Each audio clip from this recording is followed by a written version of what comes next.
Video ini dipersembahkan oleh Bandung Study Club, Smart Friend, dan Khan Academy. Di video sebelumnya kita sudah melihat jika ada sebuah medan vektor yang ditulis sebagai gradien dari sebuah medan skalar,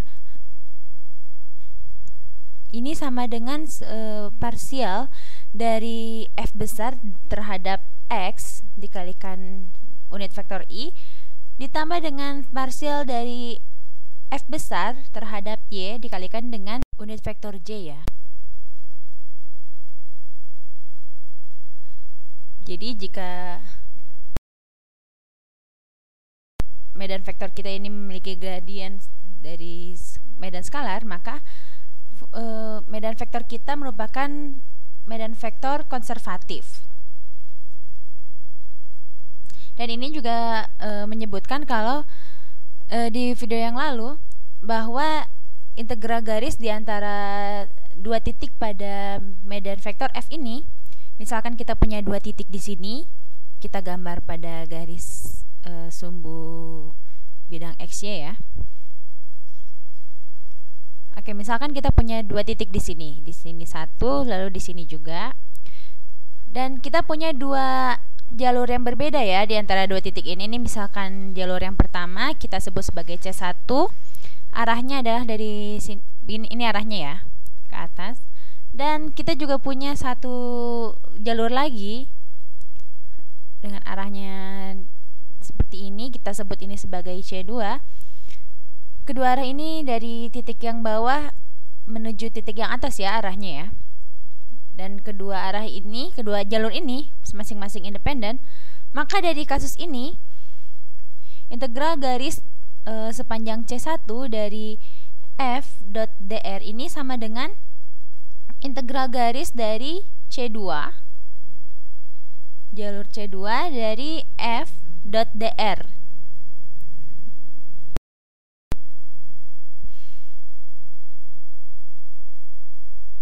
Jadi di sini saling independen ya, makanya disebut konservatif, medan vektor konservatif di sini.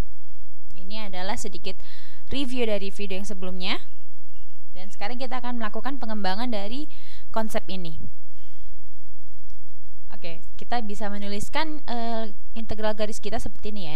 Integral garis C1 dari f.dr ini dikurangi, kita pindahkan ke sisi yang sebelahnya, dikurangi integral garis dari C2 f.dr ini sama dengan 0. Oke, jadi ini kita cuman pindahkan ke sisi sebelahnya ya. Dan di beberapa video yang lalu kita sudah mempelajari tentang integral garis dari suatu vektor, medan vektor ya. Dan kita sudah tahu juga bahwa integral garis misalkan dari C2 f.dr ini sama dengan negatif integral garis dari negatif C2 f.dr, yang maksudnya di sini adalah ini sama negatif C2 ini merupakan arah kebalikan dari C2.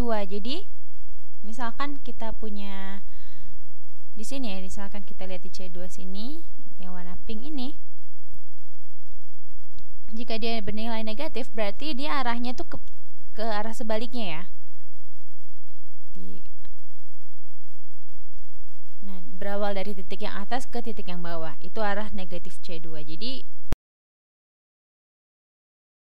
kita bisa bilang juga ini, jika kita balikan lagi, negatif C2 f.dr ini sama dengan integral dari negatif C2 f.dr.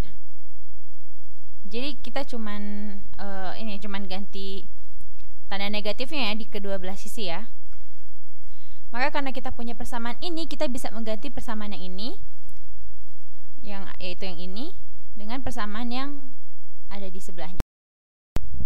Maka kita bisa menuliskannya lagi seperti ini, integral garis dari C1 f.dr ini jadi ditambah ya, karena yang minus ini kita substitusi dengan arah yang ke bawah, kita mendapatkan yang ini jadi yang ini semua diganti dengan yang ini, yaitu ketika C2 nya berubah arah ke bawah, maka kita substitusikan dengan yang ini, di mana arah jalurnya menjadi ke bawah, jadi arah jalur sebaliknya ya, ditambah dengan integral garis negatif C2 F dot dr, dan ini masih sama dengan 0. Dan di sini yang menariknya ya, kita lihat ketika kita mulai dari jalur C1 lalu kita masuk ke jalur negatif C2, kita lihat di sini, maka kita mulai dari titik yang awal di sini ya, kita mengarungi jalur C1, lalu dari titik yang sini kita mengarungi jalur C2, itu langsung ke bawah dan kembali lagi ke titik yang awal.